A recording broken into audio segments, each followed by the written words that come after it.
Good morning, everybody. I said to Chris this morning, I'm like, we're going to start right on time. I promise we're going to start right on time. But then I ran into you all and kept talking. So sorry. My bad.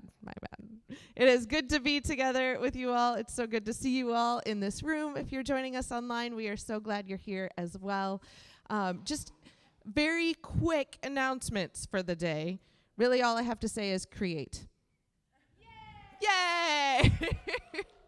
It is going to be such a great week. So many of you are going to be here. So many of your kids are going to be here. If you haven't, Lindsay is maybe going to hate me for just a second. But if you haven't registered, you still can. But do it by noon, okay? Because otherwise, bad things will happen. Just kidding. You still can register. If you still want to be part of the fun this week, we could still plug you in as well. We do have all the volunteer spots covered, but we can always plug more people in. So I do want to invite you Friday night at 6:30 to come back here. The number of families who are in the branch community versus outside of the branch community that Create draws in, it is, I didn't do the percentage, but we're not even 50%, friends. It is majority community families. So I would love for many of you to come Friday night to have ice cream, to see what we've been doing, to do a chalk flood for Care Cardinal on the side, to interact with these people who've been in our building all week long and who've let us have so much fun with their kids. So 6:30 to 7:30. Friday night, we'd love to see you here, even if you have had nothing to do with Create ever.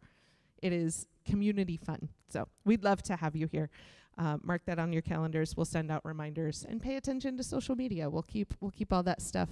We'll keep pictures and updates all week long. Okay.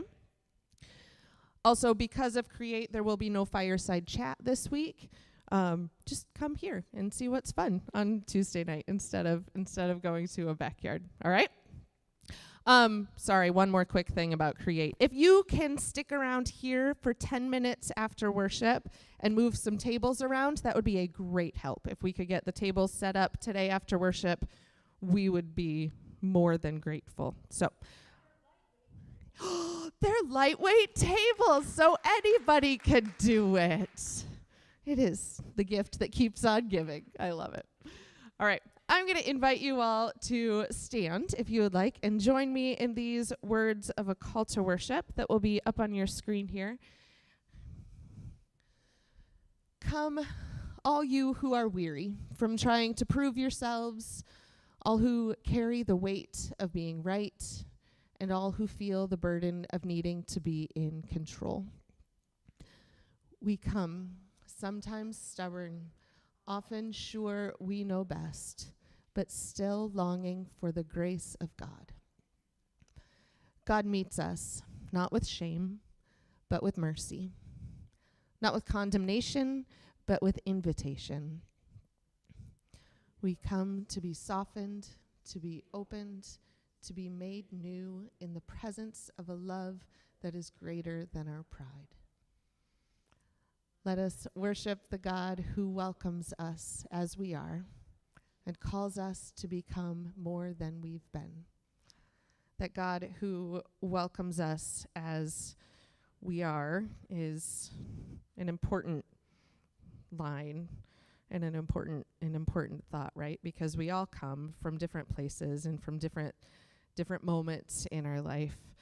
But we come here to this moment, to be present to this moment together, to wonder about all that life holds, and to invite one another into whatever life holds, and to wonder what God might have in store for us as well. So I'm going to invite Mel and Mars to come up, and we're gonna sing a song that's called Centering Prayer, and it is a moment just to invite you to be where you are in this moment, to be where your hands and feet are in this moment and in all of moments of life. So as these two get ready here, I invite you to simply take a couple of deep breaths and to root yourself in this moment and in this place together.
One of the things that perhaps we are present to this morning is the reality that this day in our country is a day in which we celebrate fathers. Yes? Yes, so happy Father's Day to all of you who fall into that category.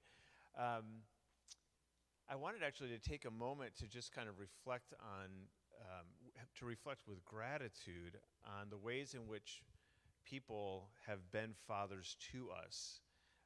So I want you to just think for a moment about someone who has been your father by blood or by just an extension of love and generosity, someone who's cared for you, someone who's helped you grow.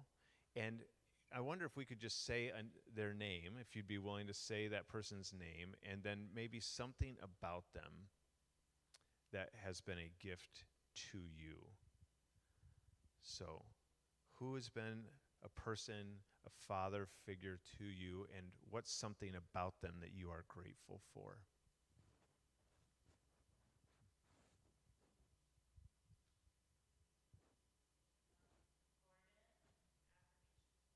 Gordon, and affirmation that he's offered. That's beautiful. Thanks, Katie. Who else? Don, generosity. Thanks, Sarah. I saw a hand back there.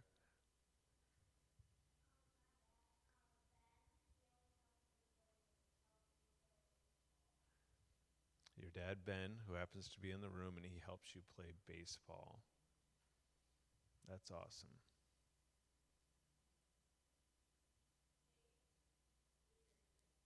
Is Nate, oh, this Nate, yes, I assume, yes. Nate, never know, you never know, you know. Nate, and Nate offers leadership, no doubt. And what a gift that is to all of us. I'm glad it's been a gift to you. Yeah, Deb. Hmm. Renee, and legacy, reputation. Yeah, yeah. Hmm. It's beautiful.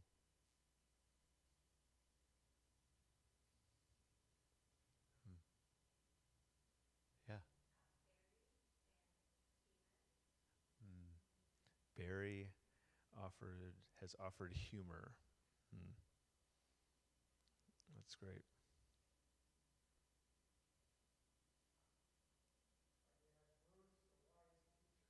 Hmm. Bruce, Dale's dad, a wise teacher. I've met your dad. He gives off that vibe. Yeah, that doesn't surprise me. Hmm. Hmm. Anybody else?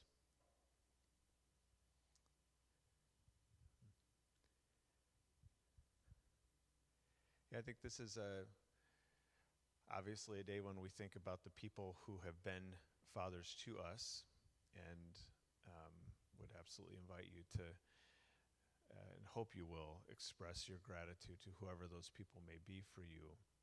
Um, but it's also a day, I think, in which maybe we just think about fathers in general, and um, and as I do that, I couldn't help but think about a letter that I came across this week, written by Mahmoud Khalil, who, if that name rings a bell, he's the Columbia student who was arrested and taken into custody. He's still in a Louisiana detention center.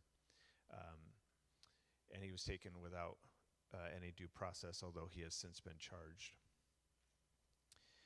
And you may remember that while in prison, while he's been in this detention center, his wife gave birth. And he asked for a reprieve. Could I be at the birth? He was denied that request. And so this week he wrote a letter to his son. And you can find it online. We actually hoped to play a video of it, but we have some technology issues. So I invite you to find it. It's about 2 minutes long, 2.5 minutes long.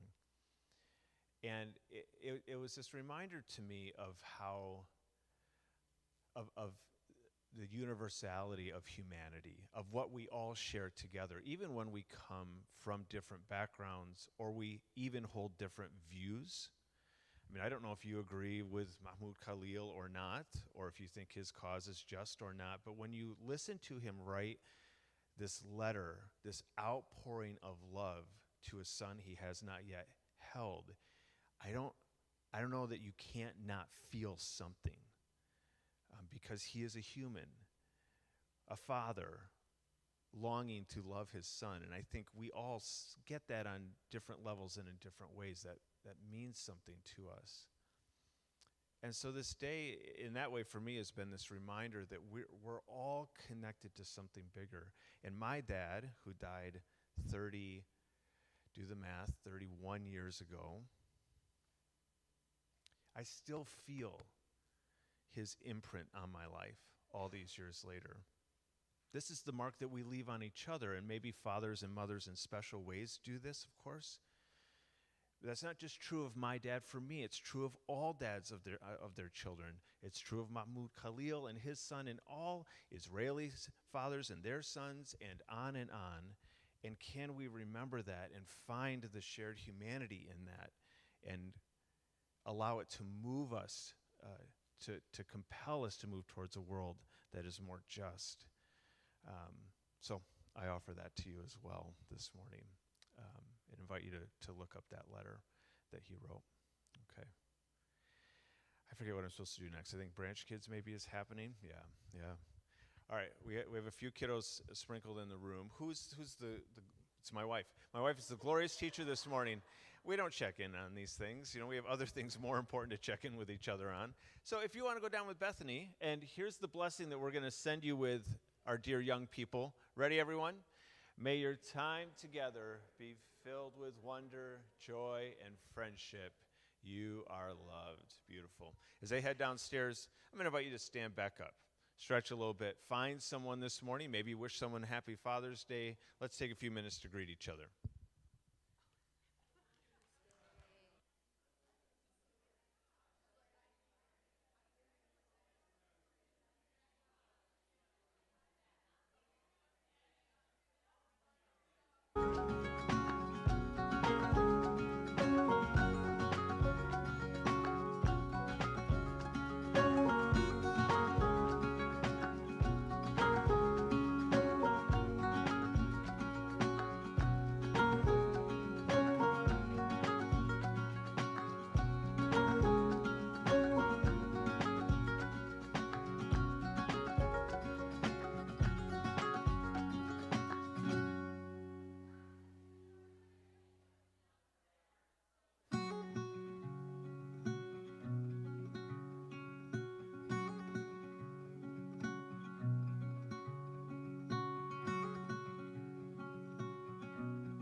All right, everybody, why don't we grab a seat?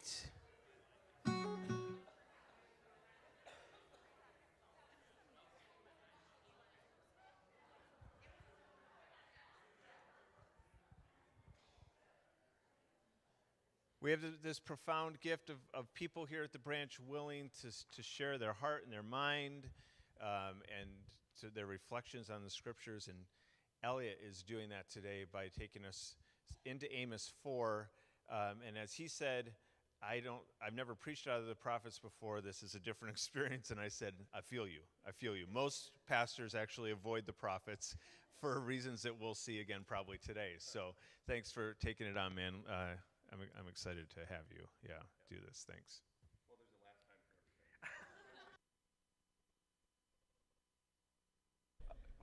for everything.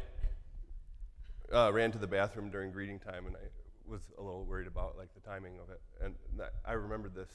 There's a show on HBO like 10 years ago about a comedian trying to like break into the world of stand-up, and he was opening for like a headliner in one episode, and they had to drive. It was like a 2-hour drive to this college, and they were running way behind. And he was freaking out, and the headliner said, "You know they can't start without us."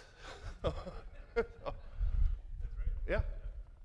Yeah, so like Chris said, I have never preached out of the prophet. I'm sick too, so bear with me.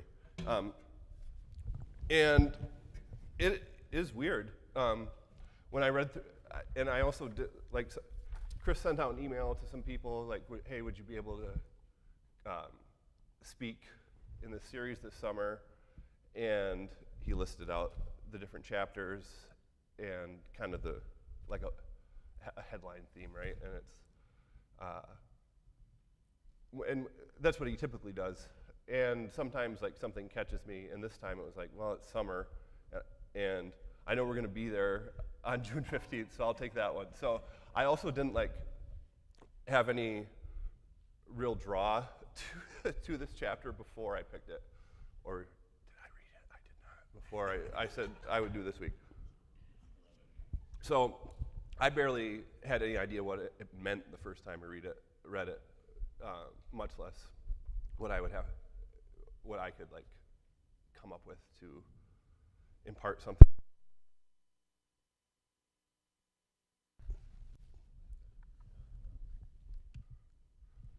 Okay.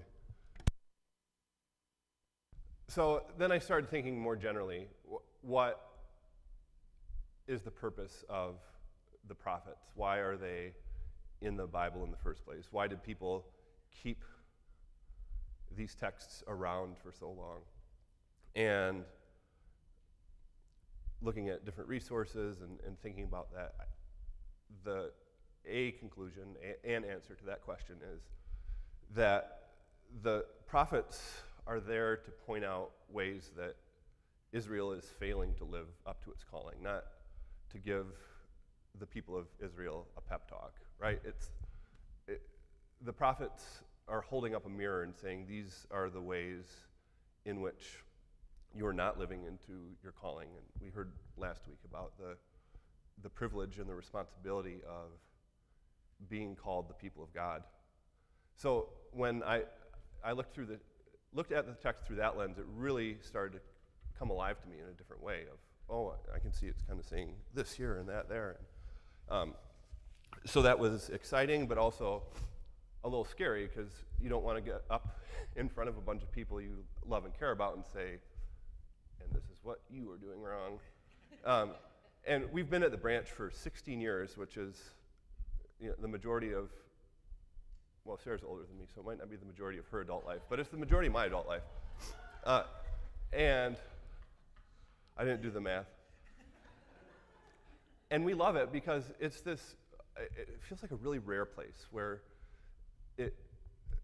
everyone here, the leadership, the people are committed to living lives grounded in biblical truth and historic faith, and yet at the same time willing to stretch and explore and confront assumptions and ideas, and importantly, focus on justice and partnering with God to bring shalom and the kingdom of heaven here to earth.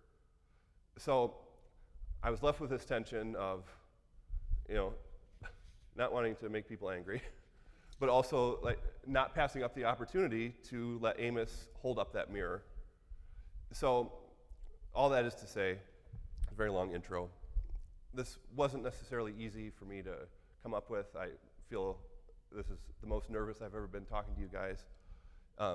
But I want you to know up front that this comes from a place of love and affection for all of you, and it's directed as much at myself as it is to anyone here. So in Amos 4 is, we had it before. Oh, okay. Okay, so Amos 4, I think, I went a little traditional. I found three bullet points to draw from this, but I was not able to alliterate them because I did not go to seminary.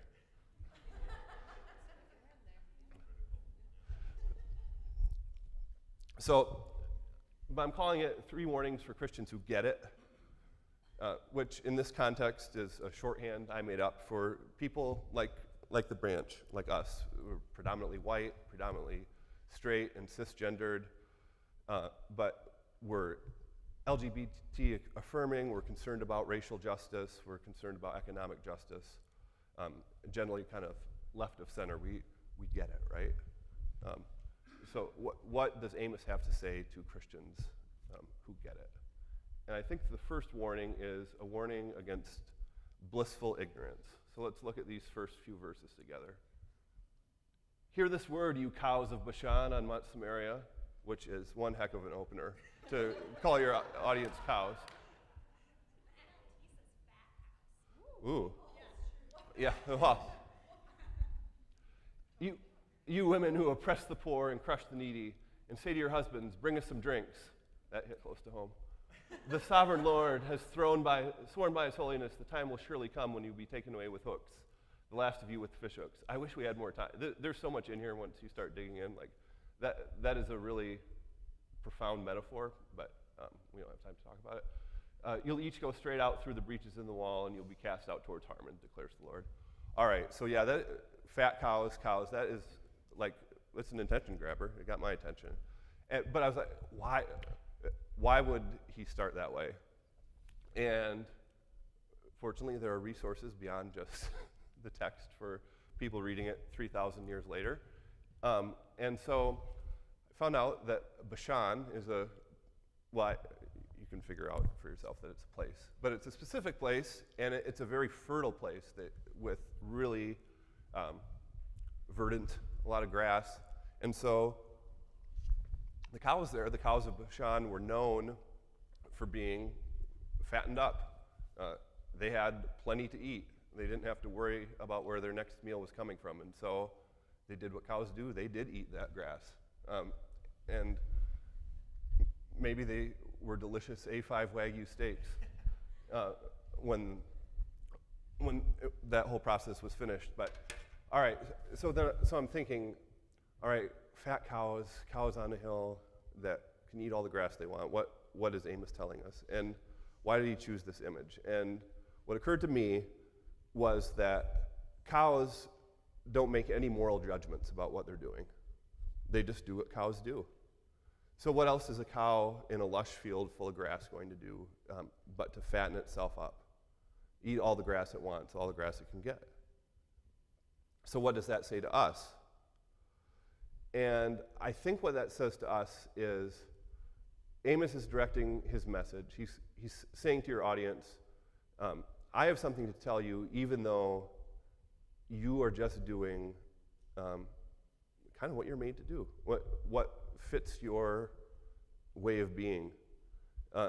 Amos's message isn't directly solely to those who we think would need to hear it. I think it's easy to make the prophets, and particularly the prophets like Amos, who are very focused on justice issues,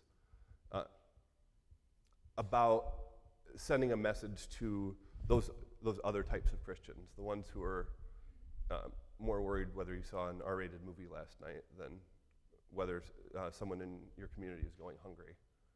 And I think what this image, at least what it said to me, is that Amos is warning us that just because we get it, just because we're the right kind of Christian, doesn't mean this message isn't still for us. And that leads into his second warning, which is a warning against what I call performative righteousness. So Amos continues, go to Bethel and sin, go to Gilgal and sin yet more. Bring your sacrifices every morning, your tithes every 3 years. Burn leavened bread as a thank offering and brag about your free will offerings. Boast about them, you Israelites, for this is what you love to do, declares the sovereign Lord. So what I noticed here is, other than he's kind of mocking and saying, well, go to these places and sin. And again, there's a lot to dig in here about the significance of the specific places he mentions. But what stuck out to me is morning sacrifices, every 3-year tithes, thank offerings, free will offerings. These are all things that God commanded Israel to do. So just as they're blissfully ignorant, like cows in a field, of the ways they're not living up to their calling, this audience is also, I guess for lack of a better word, going through the motions.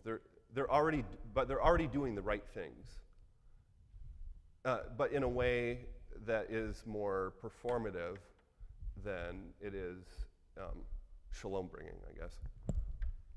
So again, I thought a long time about how this could apply to communities like us, and this is where I could get into some trouble. But so I found this chart, which is from an article in the British Journal of Social Psychology, which I struggled to understand. I did understand the chart, I think. But basically, these British psychologists, researchers, were interested in political polarization in the US, and specifically, I'll call it clustering. They used a weird word for it. But how people on the left and the right think about certain issues. And so they had a battery of they identified a number of hot button topics like abortion, gay rights, gun control, taxation, and conducted these surveys. And then there was some stuff that I didn't understand, and but they were able to distill that into saying, all right, so not only how are these hot button issues perceived on the left and the right, but how are the views connected to each other? Your view on one thing, how does that relate to your view on another? Or doesn't matter if you self-identify as left or right, and all these different things. And so they used our traditional colors for left and right of red and blue. So you can see that the clustering is a lot tighter for the left than it is for the right. And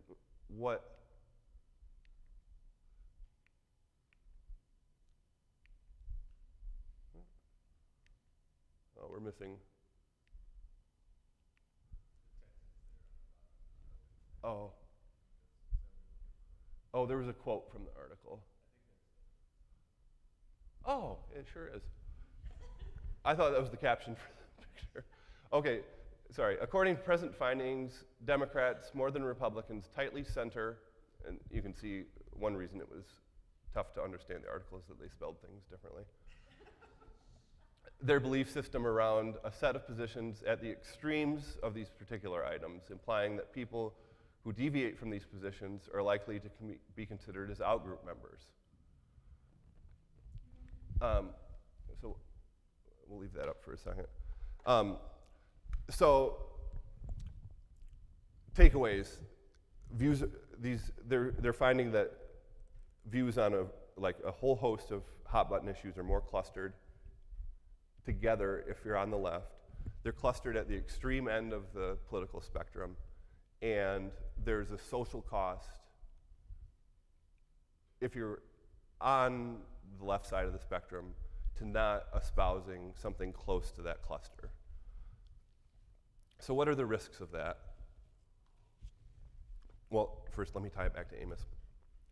So why do I think this has anything to do with Amos? I think it has something to do with Amos because as Christians who, and I'm talking about the branch and churches like us, who espouse somewhat progressive politics, we are part of that cluster, and I think there's just as Israel was doing the right things, the tithes, the Thanksgiving offerings, the other sacrifices, there's a risk that because there's a social cost to espousing the wrong opinion on something, that we will, one, espouse things we don't really believe or support because we want, again, it's not just that these are, people are closer together in, say, their view on one issue. It's that all the issues are enmeshed. And so there's not just a social cost to disagreeing with someone about topic A. If you disagree with them about topic B, then they might see you as suspect with regard to topic A. And so the first risk I see related to Amos's warning about performative righteousness is that we might adopt views that we don't really believe or that are counter to what we believe because we want to be part of the in-group with respect to other issues. So that's one thing. And then the second risk is, and this is going to tie into the third point, but the second risk is that we'll even adopt and advocate for positions that don't actually advance shalom. And that's sort of to me, that's one of the bigger risks. So recall that these views are clustered over on an extreme end. And so it's not just that there's a social cost for deviation.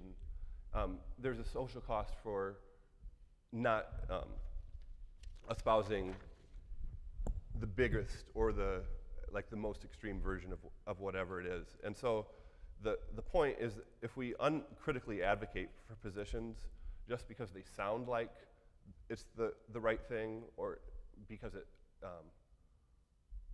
we want to be seen as being on the right side of something, we might find ourselves advocating for things that don't promote shalom.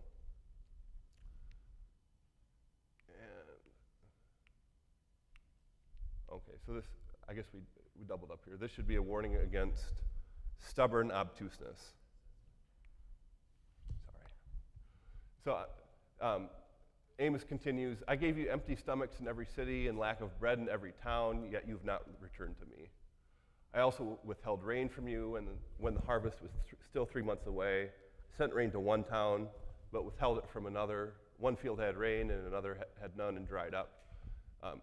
It really just keeps going. It escalates, and in the interest of time, I'm just not going to read the whole thing, but it escalates and escalates and escalates, and it's almost as if the people of Israel are in this pretty familiar cartoon where there's all this stuff it's getting worse and worse, but this is fine until it's not, right? And so there's a couple things here that I thought was worth mentioning, and one is actually encouraging, is that you saw how much we skipped through. God keeps pursuing us even when we are not listening. And I think that is a very hopeful thing. But the other thing is, like Israel, we have a tendency to put up blinders. And when we see lots of bad things happening around us, not connect that to ourselves or to think about, is there anything about the way I'm approaching this issue that's making it worse instead of better. And as I reflected on this, I was struck by something you just sort of observe in the culture is that when things don't, and this is across the political spectrum, I think, is when things are not going the way person X wants it to be going, they have a tendency to double down and just keep trying harder. Has it been 6 months since the election? We've talked a lot here about that, about the tangible consequences and the intangible consequences. And that's one, warning, I suppose. That's one part of the things God could be using to get our attention. But it also sort of says, I think one of the things in conversations I've had with people that they find disturbing is that what it says about how so many other people view the world. And so not only do I think, connecting this back to Amos, that God could be using current events to, I guess for lack of a better word, kind of rattle us out of complacency. Through Amos, he's also inviting us to see a calamity as an opportunity to engage in self-reflection and see if there are ways we could more faithfully be agents of bringing shalom to the world. So maybe what Amos is inviting us to do is to get out of the cluster and to explore more what people we disagree with are thinking, and maybe even learn something from them. And so I've got some people who I think are doing that. You may or may not have heard of some of these people. John McWhorter is a professor of linguistics at Columbia University, but he also writes a great deal on cultural issues. He's definitely left of center, but he has some heterodox views on racial justice that wouldn't fit in with the Ta-Nehisi Coates, Ibram Kennedy, I always want to say Kendi stream of thought. And I've learned a lot from, he has I don't know if it's weekly, a weekly column in the New York Times and writes a lot of books. And he's a voice I've learned quite a bit from. Brianna Wu's a transgender woman, was or is a programmer. Gamergate, I don't know if that means anything to anyone, but she was on the receiving end of that. I don't even know what to call it. It was, and I'm not like steeped in the details though, but there was a lot of bad things that happened. It had to do with women in the gaming world and some toxic men who came after them. You can leave off the of center when talking about her politics, it's just left. But she has also some contrarian views about issues related to gender identity and how we deal with that, and like what are appropriate ways to deal with that. So she's been a very interesting voice to hear from. Governor of California, Gavin Newsom, started a podcast after the election. He talks to people across the political spectrum. Tim Walz was on, and Newsom pushed him on some issues, but everyone from him to Charlie Kirk, who is a very conservative activist, and they had a very productive conversation. And it's been very interesting. Steve Bannon was on his show. It's very interesting to hear people from such different perspectives having a thoughtful conversation. Ezra Klein is probably more well known. He's the guy in your dorm who not only knew who every vice president was, but who the second and third choice for vice president was in any given year. Very smart person, has very intelligent conversations, again, with people from across the spectrum. And I guess that's it. I thought there was. Yeah, I made a QR code with some links Oh, there it is.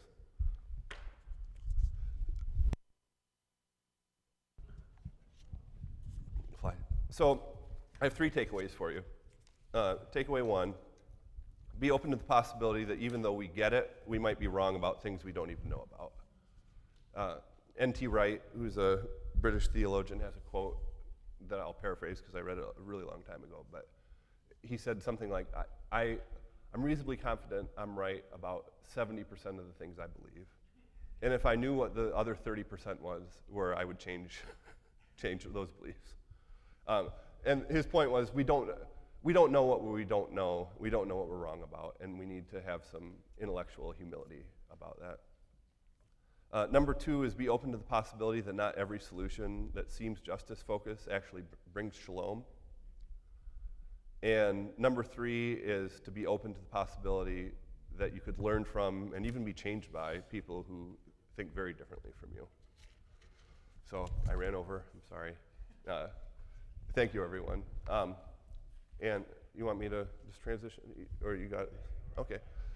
Yeah, so one of the things, I won't touch any of this since I've been ill, but one of the things that we do as a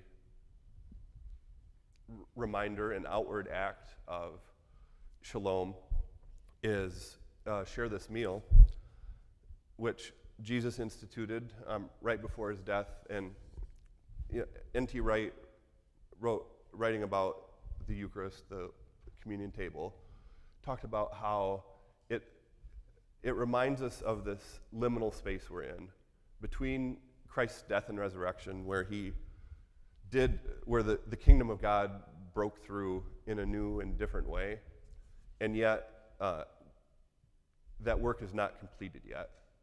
God has not completed the work of setting the world to rights. And this reminds us that we live in that space, and also that we participate in that space.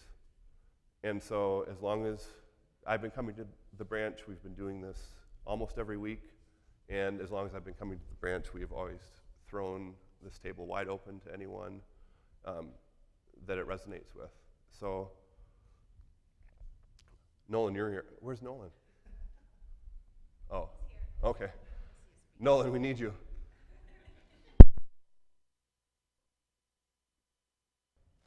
And stations in the front and back. Who's going to help Nolan?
It's one of the most, I think, profound things of the Christian faith, and yet it's so present in kind of everything that we do, or we talk about it so much that we just kind of, it becomes normalized, and we don't maybe always think about it carefully. But what I'm speaking of is the humility of Christ, who gives up the privileges of being God, comes to earth in human form, becomes a servant to all, puts the towel around his waist, and ultimately gives up his life. It is humility after humility after humility. And so, intellectual humility, relational humility, humility in every form possible, that is what we are called to. We remember that as we take and eat this morning.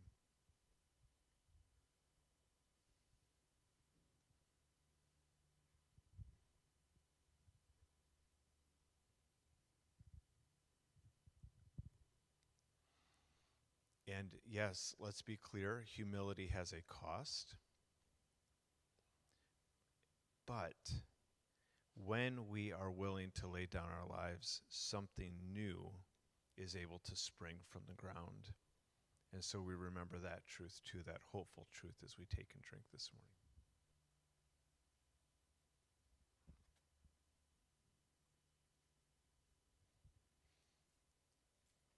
The gifts of God for the people of God, indeed. We'll pass this around. You can put your cup in this, and we'll get these washed and ready for next week. So we're doing two things this summer. We're going through Amos, and we're sharing stories of people at the branch. Sera, come on up.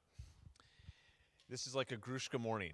It didn't happen intentionally, but I think you had to figure out, well, what days work for us this summer? And you're like, let's both do the 15th.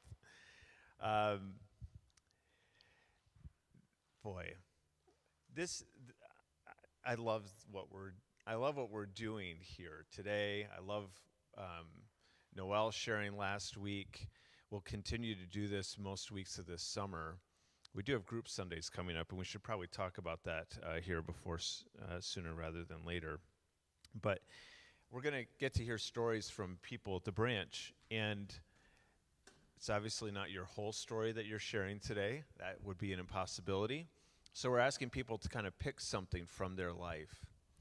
And what you're going to share with us today is indicative, I think, of many of our stories. It's a mixture of all sorts of things. It is a mixture of, these are your words, fear, hopelessness, and also growth, transformation, connection, joy.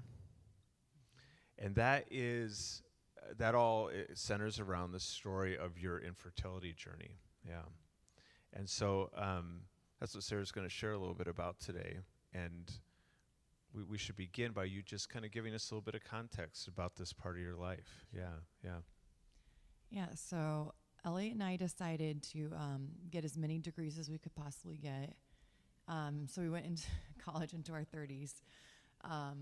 And so we were married for 5 years, and we had decided we were ready to start a family. And it was already a fear of mine because of a medical condition that it was going to be challenging. And it was quickly confirmed through a surgery that we could not have children without IVF. So we, you just pivot and you think, okay, this is just not what we were planning, and we were very, very poor because we had not worked really. Somehow we were able to do that, and we went through 2 rounds of IVF, both of which, the first one was an ectopic pregnancy, which resulted in having to end it. And then the second one was what they call a chemical pregnancy. So after the second one, we were both in a place of just a lot of pain. Being privileged individuals in terms of just where we had been in our life, we had anything we had wanted to do, we could do with hard work. If we decided we wanted to get another degree, which someone decided to do that later in our marriage, or again, yeah, we could do that. And I think in the Western mindset too, right, there's this idea of pull yourself up by your bootstraps, like this idea that if you want something to work, you can make it work. It's up to you.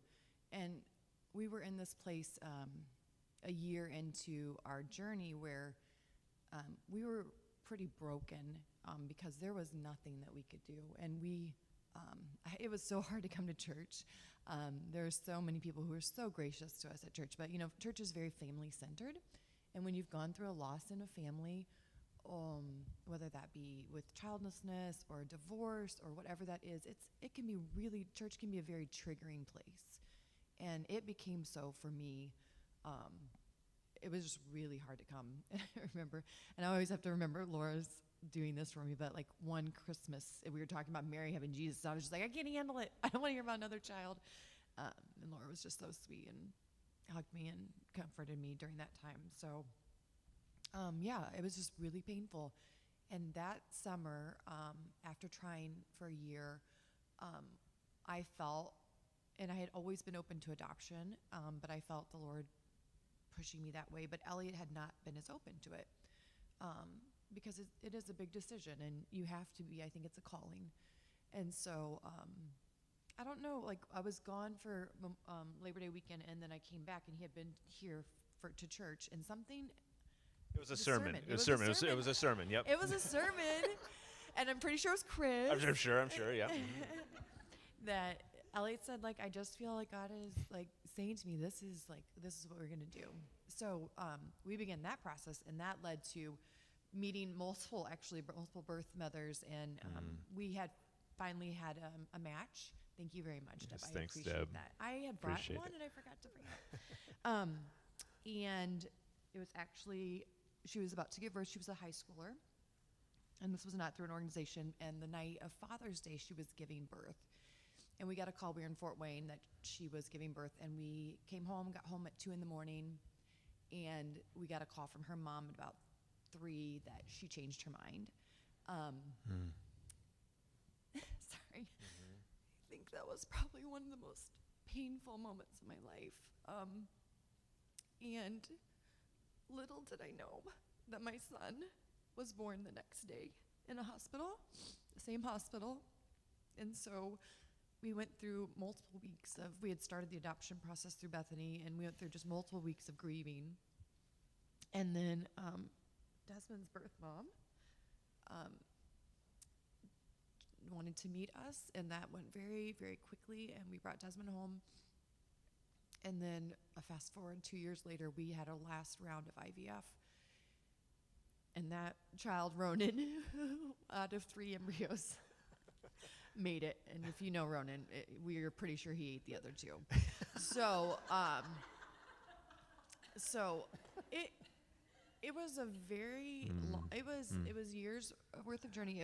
It went faster than a lot of people's journey, and I'm very grateful, and I know that. But I remember leaving the doctor's office after our last chance, and Elliot said, I cannot hold hope.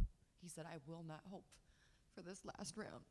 And I just remember there were a number of people in our community here and elsewhere that said, we will hold hope for you when you cannot hold it. And that is something that has forever changed me as I sit with people in my profession, as I sit with people in my personal life. And I see how powerful it is for us to hold hope and to hold faith at times for people when they can't anymore because they've been through whatever they've been through. So, So I would have had a completely different life if I hadn't gone through this pain. And of course, you're so grateful for it. But during the process of it, it's just so painful. Unbearable. It's unbearable at times, yes. So, that was, there's so many things that, of course, come from that. But I know. Even as people like you today are sharing a part of your story, it's a part of your story that we're sharing here. So it's this long, painful, at times unbearable journey that is now 11, 11, however we would like to count it.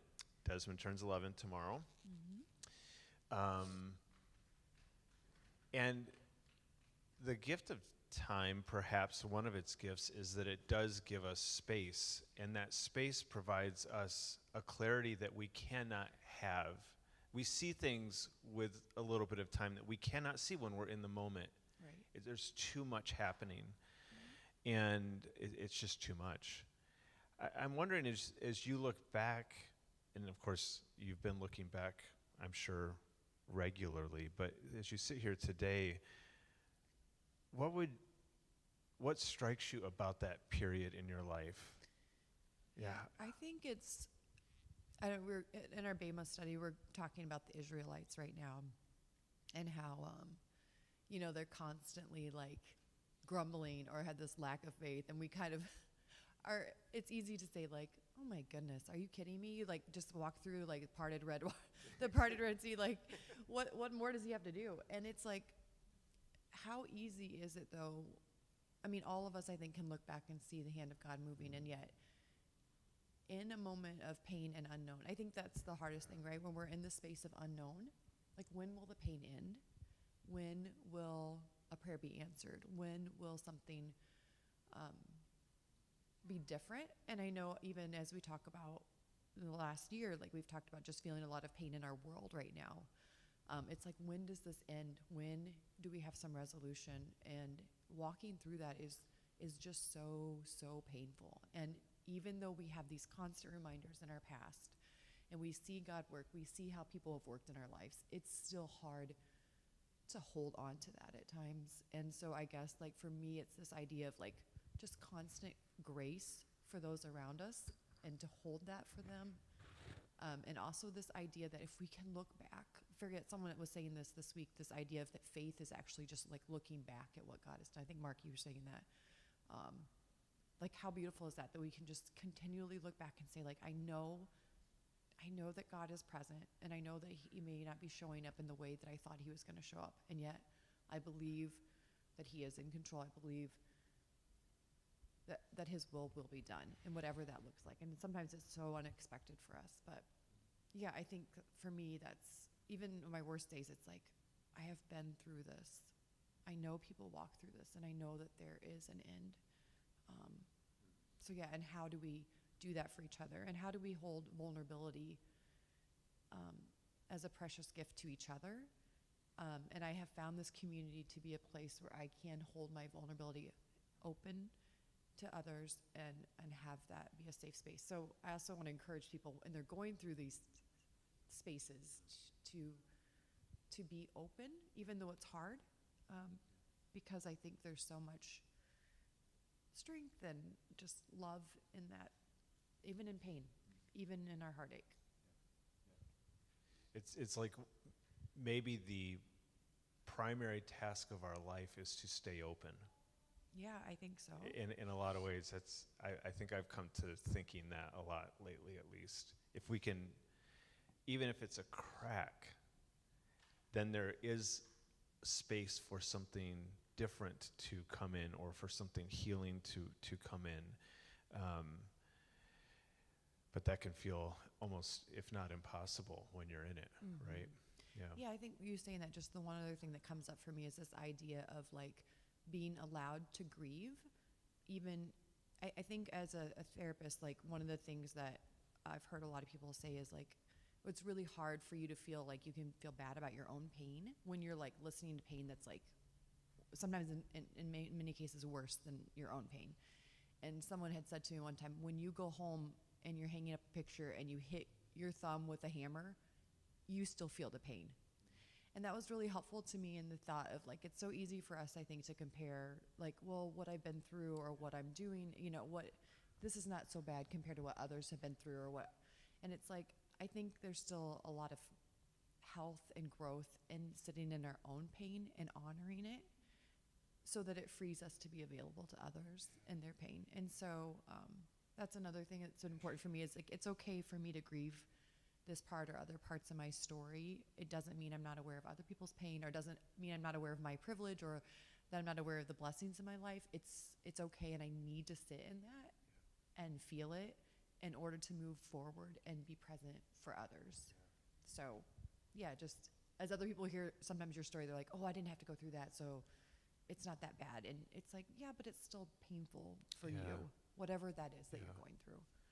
So Yeah. that was helpful for me too, to just Yeah. not feel guilty about Right. grieving, because there's some people that didn't ever maybe get to have a child, or so it can be easy for me to be like, well, I have friends that are still single that wanted to get married, like, yeah. So it's just all of our stories are uniquely ours, and we're allowed to feel We the are. pain in our own story. Yeah, we are allowed to feel our own pain. In fact, I think you're saying this, I'll say this, we must feel it, really. And that's, I think, for me, again, part of the openness conversation is that we have to be open to whatever it is that we are experiencing and not compare it to other people, Right. but just, can we be open to the pain? Can we be open to the disappointment, to the hopelessness? Because it's in that vulnerability that God meets us, I think. And any sort of closedness creates a barrier. I don't know what the right language is, but it closes the system off, or it closes us off to, yeah. Anything else you want to say? Yeah. I don't think so. Yeah. I'm so grateful just for your honesty, because it takes courage to share your story, especially when we're sharing the painful parts of our story. And yet, I have no doubt that you could probably talk to every person here afterwards, and they would say, that was really meaningful to me. So tell her that today, by the way. But there is something that happens to us when we encounter the stories of other people. It changes us too. And so thank you. Thank You're you. welcome. Thank you. Can we thank Sera, everyone, for sharing?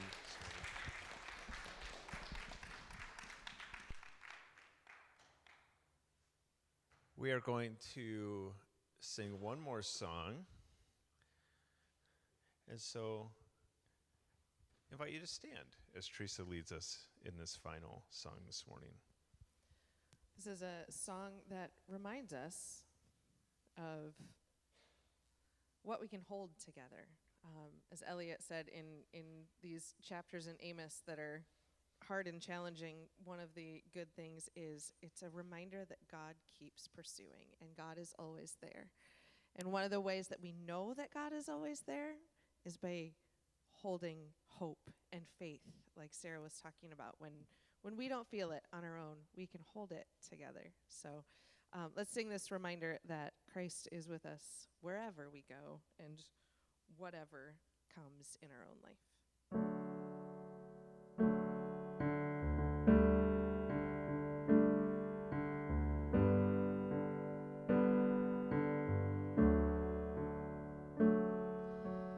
Christ be with me, Christ before me, Christ behind me, Christ within me, Christ be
Thanks, Teresa. Christ in every eye that sees me, every ear that hears me, whether they disagree with me, whether we are Democrat or Republican, left or right, Christ in everyone, in everything. If we can have that perspective, it can change the way we walk through this world. I want to just ask the young people who might have a pair of glasses that they've made nearby, can you tell us a little bit about what happened this morning? And what do these glasses mean? I genuinely don't know, so I hope you do. Yeah, what was it about?